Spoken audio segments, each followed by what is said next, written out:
Hello everyone, welcome to అన్మనీ Telugu and good evening. ఈ రోజు సెన్సెక్స్ -200 పాయింట్స్ డౌన్ అయి 82,330 దగ్గర క్లోజ్ అయింది. నిఫ్టీ 50 -42 పాయింట్స్ డౌన్ అయి 25,019 దగ్గర క్లోజ్ అయింది. అలాగే బ్యాంక్ నిఫ్టీ -0.70 డౌన్ అయిపోయింది. 55,350 దగ్గర క్లోజ్ అయింది. బ్యాంక్ నిఫ్టీలో పెద్దగా మార్పు ఏం లేదు ఈ రోజు మార్కెట్లో మిడ్ అండ్ స్మాల్ క్యాప్స్ బాగా పర్ఫామ్ చేశాయి. దీనికి మెయిన్ రీజన్ ఏంటంటే ఇండియా యుఎస్ మధ్యలో ట్రేడ్ డీల్ త్వరలో జరగబోతుందని, ఇది జూన్ 8 లోపు ఫైనలైజ్ అవ్వబోతుందని తెలుస్తుంది. ఈ డేటా ద్వారా ఈ రోజు మార్కెట్లు అనేవి పాజిటివ్గా ఉన్నాయి. మళ్ళీ గ్లోబల్ మార్కెట్స్ చూసుకుంటే ఈ రోజు డౌ ఫ్యూచర్స్ అనేవి ఆల్ టైమ్ హైలో ఓపెన్ అయ్యాయి ఈ రోజు. దానికి మెయిన్ రీజన్ ఏంటంటే యుఎస్ అండ్ యుఏవి మధ్యలో జరిగినటువంటి ట్రేడ్ డీల్. డౌ ఫ్యూచర్స్ ఈరోజు 150 పాయింట్స్ పాజిటివ్గా ఓపెన్ అయిపోయింది. యుఎస్ చైనా మధ్యలో ట్రేడ్ డీల్ అనేది ఫైనలైజ్ అయిపోయింది. అలాగే యుఎస్ అండ్ యుఏవి మధ్యలో కూడా ట్రేడ్ డీల్ జరిగింది. ఈ కంట్రీస్ మధ్యలో 2 ట్రిలియన్ వర్త్ బిజినెస్ డీల్ జరిగింది అని తెలుస్తుంది. అలాగే యుఎస్ వాళ్ళు యుఏఈ నుంచి బోయింగ్ ఫ్లైట్స్ బై చేస్తారని, అలాగే యునైటెడ్ అరబ్ ఎమిరేట్స్ వాళ్ళు యుఎస్ లో artificial intelligent chip manufacturing company investment పెడతారని తెలుస్తుంది. అలాగే ఇంకొక న్యూస్ ఏంటంటే రష్యా అండ్ ఉక్రెయిన్ మధ్యలో కూడా సీజ్ ఫైర్ అగ్రిమెంట్ జరిగి అలాగే పీస్ఫుల్ గా ఉండడానికి డిస్కషన్స్ నడుస్తూ ఉన్నాయని తెలుస్తా ఉంది. అండ్ గోల్డ్ ప్రైజెస్ కూడా డౌన్ అయ్యాయి. నవంబర్ 2024లో ఏ ప్రైజెస్ అయితే ఉందో ఇప్పుడు మళ్ళీ అదే ప్రైస్ రీచ్ అవుందని తెలుస్తా ఉంది. గోల్డ్ ప్రైజెస్ ఎందుకు డౌన్ అయిపోయాయి అంటే US and United Arab Emirates వల్ల, అలాగే US and China trade deals వల్ల కూడా డాలర్ వాల్యూ అనేది స్ట్రాంగ్ అయిపోయింది. దానివల్ల గోల్డ్ అనేది కూడా డౌన్ అయిపోయింది ప్రైజు. ఎప్పుడైతే డాలర్ వాల్యూ స్ట్రాంగ్ అవుతుందో అప్పుడు గోల్డ్ పైన ఇన్వెస్ట్మెంట్ పెట్టే వాళ్ళు వేరే ఫర్దర్గా ఇన్వెస్ట్మెంట్ పెట్టడానికి ఇంట్రెస్ట్ చూపిస్తారు. సెంట్రల్ బ్యాంక్స్ కూడా ఇంతకుముందు 400 turns per year gold purchase చేస్తే ఇప్పుడు గోల్డ్ ఏంటంటే 1000 టన్స్ బై చేస్తున్నారు. ఇది కూడా ఒక రీజన్. ఈ మధ్య కాలంలో గోల్డ్ ర్యాలీ. ఈరోజు క్రూడ్ ఆయిల్ ప్రైసెస్ కొంచెం కూల్ ఆఫ్ అయ్యాయి. దానికి మెయిన్ రీజన్ ఏంటంటే డాలర్ వాల్యూ అనేది స్ట్రాంగ్ అయింది అండ్ యుఎస్ ఇరాన్ మధ్యలో ఒక న్యూక్లియర్ అగ్రిమెంట్ జరగబోతుందని తెలుస్తా ఉంది. అలాగే ఈ అగ్రిమెంట్ కనుక ఫైనల్ అయితే యుఎస్ వాళ్ళు ఇరాన్లో ఇన్వెస్ట్మెంట్ పెట్టడానికి రెడీగా ఉన్నారని తెలుస్తా ఉంది. ఇరాన్ వాళ్ళు ప్రొడక్షన్ కంటే కూడా యాక్చువల్ ప్రొడక్షన్ కంటే కూడా ఎక్సెసివ్ గా ప్రొడక్షన్ చేస్తున్నారని క్రూడ్ ఆయిల్ ని. దానివల్ల ఆయిల్ ప్రైసెస్ అనేది కూల్ ఆఫ్ అయ్యాయి. ఈ రోజు మన ఇండియన్ డిఫెన్స్ సెక్టర్ అనేది స్ట్రాంగ్ గా ఉంది. మన ఇండియాలో పోస్ట్ ఆపరేషన్ సింధూర్ తర్వాత డిఫెన్స్ బడ్జెట్ ని 50,000 crore పెంచిందని తెలుస్తా ఉంది. నెక్స్ట్ ఇయర్ FY26 లో మన ఇండియా డిఫెన్స్ బడ్జెట్ వచ్చేసి 6.8 lakh crore ఉండబోతుందని తెలుస్తా ఉంది డేటా ద్వారా. అలాగే యాపిల్ కంపెనీ వాళ్ళు ఒక డేటా రిలీజ్ చేశారు. అదేంటంటే మేము ఇండియాలోనే మ్యానుఫ్యాక్చరింగ్ కంపెనీ పెడతామని చెప్తా ఉన్నారు. ఇంతకుముందు ట్రంప్ గారు ఏంటంటే యుఎస్ లో పెట్టాలి, ఇండియాలో పెట్టొద్దని చెప్పారు కదా. అది అలా కాకుండా ఇప్పుడు మేము ఇండియాలోనే మ్యానుఫ్యాక్చరింగ్ యూనిట్ పెట్టాలని వాళ్ళు స్ట్రాంగ్ గా డిసైడ్ అయినట్టు తెలుస్తా ఉంది. ఈ రోజు ఇంకొక న్యూస్ కూడా అందులో ట్రేడ్ డీల్స్ జరగడం వల్ల సౌత్ ఏషియన్ రీజ్ లో ఉన్నటువంటి అన్ని కంట్రీస్ కూడా, అన్ని సెంట్రల్ బ్యాంక్స్ కూడా వడ్డీ రేట్లను తగ్గించాలనుకుంటా ఉన్నారు. అలాగే మానిటరీ రూల్స్ కూడా ఈజింగ్ చేయాలనుకుంటా ఉన్నారు. లైక్ మలేషియా కానీ, థాయిలాండ్ కానీ, సౌత్ కొరియా కానీ, ఈ కంట్రీస్ అన్ని కూడా వడ్డీ రేట్లను తగ్గించాలనుకుంటారు. నెక్స్ట్ మీట్ లో మన ఆర్బీఐ కూడా మీట్ అవ్వబోతుంది వడ్డీ రేట్లు డిస్కస్ చేయడానికి. దీంట్లో ఒకవేళ మన ఇండియా యుఎస్ మధ్యలో ట్రేడ్ డీల్స్ ఫైనలైజ్ అయితే కనుక ఆర్బీఐ కూడా వడ్డీ రేట్లను తగ్గించి మన కంట్రీ ఇంకా ఎకనామిక్ బూస్ట్ గా ముందుకు తీసుకెళ్లడానికి పుష్ చేస్తా ఉంది. ఇది ఒక అడ్వాంటేజ్ మన కంట్రీకి అని చెప్పారు. నెక్స్ట్ ఎయిర్టెల్ కంపెనీ గురించి ఈ రోజు ఒక అప్డేట్ వచ్చింది. ఈ కంపెనీలో ఒక బల్క్ డీల్ జరిగింది. ఎయిర్టెల్ కంపెనీ అంటే ఇండియాలో లీడింగ్ టెలికమ్యూనికేషన్ సర్వీస్ ప్రొవైడ్ చేసే కంపెనీ. ఈ కంపెనీలో సింగ్టెల్ వాళ్ళు అంటే సింగపూర్ బేస్డ్ టెలికమ్యూనికేషన్ వాళ్ళు వాళ్ళ వాటాలోంచి 1.2% ఆఫ్ ద వాటా సెల్ చేస్తున్నారు. వీళ్ళకి ఎయిర్టెల్లో 29.5% ఆఫ్ ద వాటా ఉంది. దీంట్లోంచి 1.2% ఆఫ్ ద వాటా సెల్ చేస్తే ఇంకా 28.3% ఆఫ్ ద వాటా ఉంటుంది వీళ్ళకి. దీనికి గాను $1.54 బిలియన్ అమౌంట్ వస్తుంది వీళ్ళకి. మన ఇండియన్ రూపీస్ తో పోలిస్తే 13,221 crore గా ఉంది. టోటల్ షేర్స్ వచ్చేసి 7.1 crore షేర్స్ అని తెలుస్తా ఉంది. ఈ టోటల్ బ్లాక్ డీల్ ని ప్రస్తుతం ఉన్న షేర్ వాల్యూతో పోలిస్తే 3.6% డిస్కౌంట్ లో సెల్ చేస్తున్నారు వీళ్ళు. ఈ టోటల్ డీల్ ని కానీ జేపీ మోర్గన్ వాళ్ళు ఫైనల్ చేస్తున్నారు. 2025 లో ఈ షేర్ 17% గ్రోత్ ఇచ్చింది మార్కెట్ లో. 17% గ్రో అయింది మార్కెట్ లో. నిఫ్టీ 50లో వచ్చేసి one of the profit generating కంపెనీగా ఉంది ఈ కంపెనీ. నెక్స్ట్ పీబీ ఫిన్టెక్ వాళ్ళు ఈరోజు కంపెనీ రిజల్ట్స్ అనౌన్స్ చేశారు. పీబీ ఫిన్టెక్ అంటే హెల్త్ ఇన్సూరెన్స్ కానీ, టర్మ్ ఇన్సూరెన్స్ కానీ ఆన్లైన్ లో సెల్ చేస్తారు వీళ్ళు. ఈ కంపెనీ రిజల్ట్స్ అనౌన్స్ చేశారు ఈ రోజు. ఈ కంపెనీకి నెట్ ప్రాఫిట్ వచ్చేసి 184% ఇంక్రీజ్ అయింది. అంటే 171 క్రోర్‌గా ఉంది ఈ ఇయర్. లాస్ట్ ఇయర్ 60 క్రోర్‌గానే ఉంది. ఇయర్ ఆన్ ఇయర్ కంపారిజన్‌లో వీళ్ళు బాగా గ్రో అయ్యారు. అలాగే రెవెన్యూ కూడా గ్రో అయింది 38%. ఈ ఇయర్ 1580 క్రోర్‌గా ఉంటే లాస్ట్ ఇయర్ 1009 క్రోర్‌గానే ఉంది. ఇన్స్యూరెన్స్ బ్రోకింగ్ సర్వీస్ సెగ్మెంట్‌లో వీళ్ళు బాగా గ్రో అయ్యారు. 99% ఆఫ్ ద ప్రాఫిట్ వచ్చింది ఈ ఇయర్‌లో. అంటే 274 క్రోర్ ప్రాఫిట్ వచ్చింది వీళ్ళు. నెట్ న్యూ ప్రీమియం సెగ్మెంట్‌లో మాత్రం వీళ్ళు బ్యాక్‌గా ఉన్నారు. ఒక మోడరేట్ నుంచి 0.2% గానే ఉన్నారు. ఇయర్ ఆన్ ఇయర్ కంపారిజన్‌లో పోలిస్తే. లాస్ట్ ఇయర్ 44% గ్రో అయితే ఈ ఇయర్ మోడరేట్ నుంచి 0.2% గానే ఉన్నారు. దీనికి మెయిన్ రీజన్ ఏంటంటే మార్కెట్‌లో ఉన్నటువంటి అన్‌సర్టెనిటీసే. వీళ్ళు రెవెన్యూలో కూడా కంపేర్ టు ఎక్స్‌పెక్ట్ చేసిన దానికంటే కూడా డౌన్‌గానే ఉంది. ఎబిడిటా అయితే ఎక్స్‌పెక్ట్ చేసిన దానికంటే కూడా ఎక్కువగానే వచ్చింది. ఎబిడిటా వచ్చేసి ఈ ఇయర్ 113 క్రోర్‌గా ఉంది కంపేర్ టు లాస్ట్ ఇయర్‌తో పోలిస్తే. మోర్గాన్ స్టాన్లీ వాళ్ళైతే డౌన్ రేటింగ్ ఇచ్చారు ఈ షేర్‌కి. ఆహ్, ఇయర్ ఆన్ ఇయర్ కంపారిజన్‌లో న్యూ ప్రీమియం సెగ్మెంట్‌లో వీళ్ళు బ్యాక్‌గా ఉన్నారని. ఇప్పుడున్న షేర్ వాల్యూతో పోలిస్తే 36% of the share value 36% share అనేది డౌన్ అవుతుందని చెప్తున్నారు. ఇప్పుడున్న షేర్ వాల్యూతో పోలిస్తే 1130 రూపీస్‌కి వెళ్తుంది. ఇప్పుడు 1800 షేర్ ఉంటే. ఇంకా జెఫ్రీస్ వాళ్ళు అలాగే సిటీ వాళ్ళైతే బై రేటింగ్ ఇచ్చారు. ఒక కంపెనీ షేర్ మనం బై చేసేటప్పుడు కంపెనీ టెక్నికల్‌గా, ఫండమెంటల్‌గా ఎలా ఉందో చూసి, వాళ్ళ బిజినెస్ గ్రోత్ ఎలా ఉందో చూసి మార్కెట్‌లో అనేది డిసైడ్ అవ్వాలి గానీ, బ్రోకరేజ్ ఏజెన్సీ వాళ్ళు రేటింగ్ ఇచ్చారనే దాన్ని బట్టి మాత్రమే మనం డిసైడ్ అవ్వకూడదు. ఒక షేర్‌ని మనం పర్చేజ్ చేసేటప్పుడు. ఈళ్ళు రీసెంట్‌గా న్యూ హెల్త్ ఇన్స్యూరెన్స్ సెగ్మెంట్‌లో కూడా ఎంటర్ అయ్యారు. అది కూడా బానే గ్రో అవుతా ఉంది. వీళ్ళ టోటల్‌గా బిజినెస్ గ్రోత్ అయితే స్ట్రాంగ్‌గా ఉంది. కానీ న్యూ ప్రీమియం సెగ్మెంట్‌లో మాత్రం వెనకగా ఉన్నారు. ఎందుకంటే మార్కెట్‌లో ఈ మధ్యన ఇండియా, పాకిస్తాన్ మధ్యలో వార్ లాంటి సిట్యుయేషన్ వచ్చింది కాబట్టి న్యూ హెల్త్ ఇన్స్యూరెన్స్ ప్రీమియంలో మాత్రం వెనకబడి ఉన్నారు వీళ్ళు. ఇది జస్ట్ టెంపరరీగానే మాత్రమే ఉండొచ్చు. లాంగ్ టర్మ్‌లో పోలిస్తే వీళ్ళ బిజినెస్ అనేది బాగా గ్రో అవుతా ఉంది.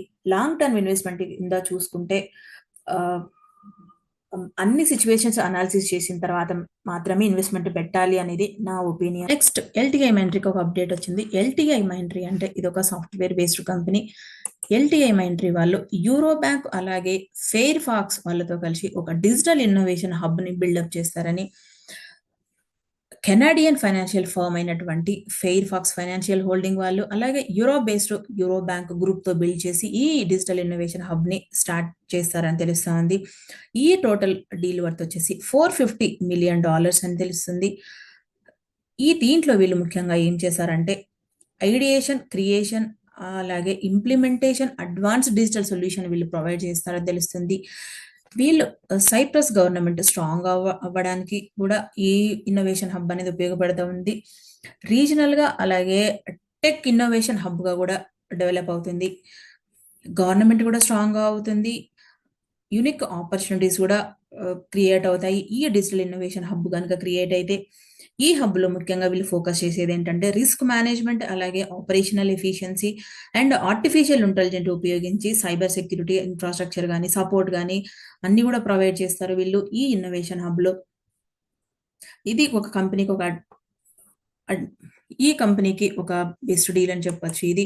ఇదొక positive news for company. So, JSW infra గురించి ఈరోజు ఒక ఇంపార్టెంట్ అప్డేట్ ఉంది. జేఎస్‌డబ్ల్యూ ఇన్ఫ్రా కంపెనీ అంటే పోర్ట్స్ ద్వారా కార్గోని ఎక్స్‌పోర్ట్ చేసే కంపెనీ. వీళ్ళు థర్డ్ పార్టీకి కూడా కార్గో ఎక్స్‌పోర్ట్ చేస్తారు.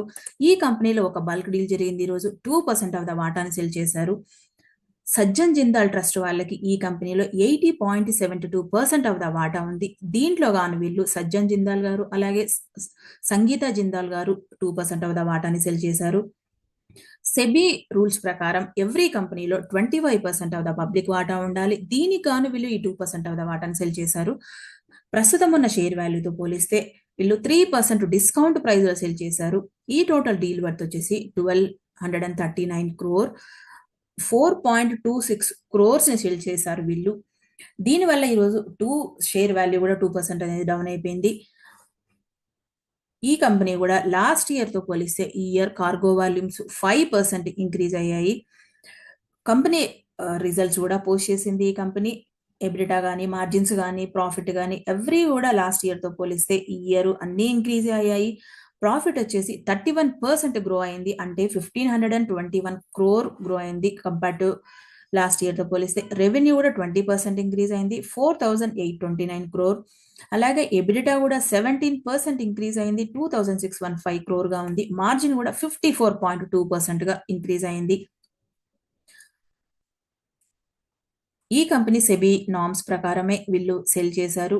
ఇప్పుడు ఈ కంపెనీలో వీళ్ళ వాటా అనేది 2% తగ్గిపోయింది. సెబీ నార్మ్స్ కూడా వీళ్ళు ఫాలో అవుతున్నారు. నెక్స్ట్ అదాని గ్రూప్ గురించి ఒక న్యూస్ వచ్చింది.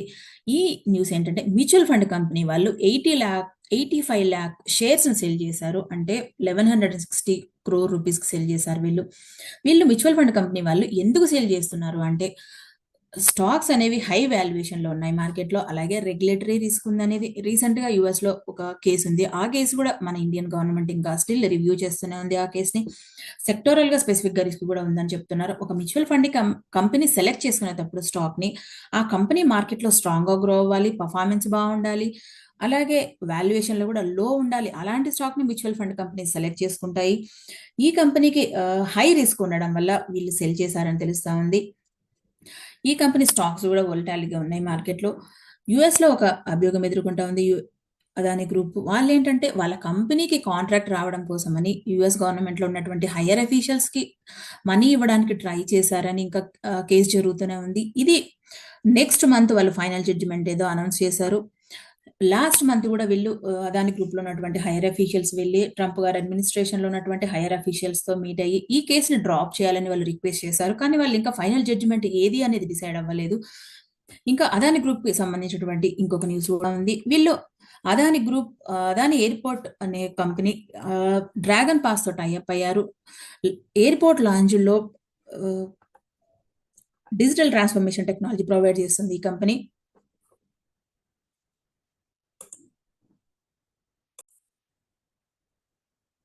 నెక్స్ట్ ఇంకొక అప్డేట్ కూడా ఉంది అదాని గ్రూప్ కు సంబంధించినటువంటి. అదాని పోర్ట్స్ వాళ్ళు డ్రాగన్ పాస్ తో టైఅప్ అయ్యారు చైనీస్ బేస్డ్ కంపెనీతో.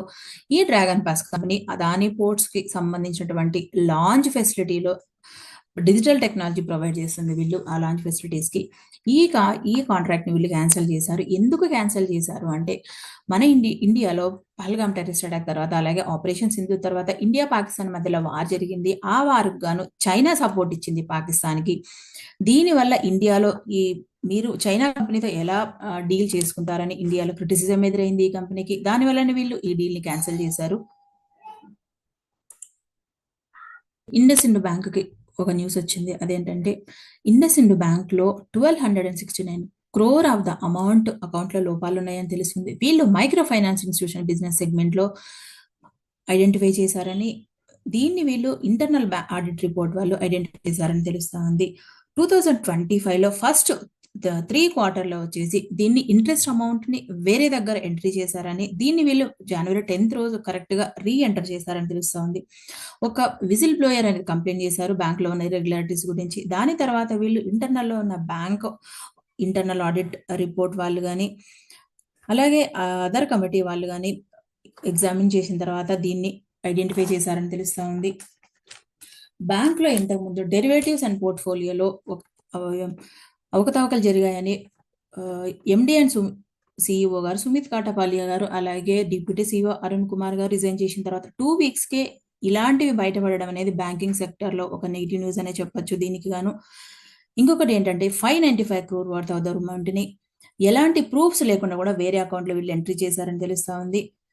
ఇది బ్యాంకింగ్ లో ఒక నెగిటివ్ న్యూస్ అని చెప్పొచ్చు ఇండస్ ఇండ్ బ్యాంక్ కి. దీనికి గాను మోర్గన్ స్టాన్లీ వాళ్ళు బ్యాంక్ గ్రోత్ ని కూడా 15 నుంచి 20% డౌన్ గ్రేడ్ ఇచ్చారు. అలాగే షేర్ వాల్యూ కూడా ఈక్వల్ వెయిటేజ్ ఇచ్చారు, 755 rupees per share. Swiggy Zomato కంపెనీలో ఒక ఇంపార్టెంట్ అప్డేట్ రిలీజ్ చేశారు. అదేంటంటే May 16th నుంచి గోల్డ్ మెంబర్షిప్ కార్డు ఉండే వాళ్ళకి సర్చార్జ్ ఏదైతే ఉందో అది వాళ్ళు కూడా పే చేయాలని చెప్తున్నారు.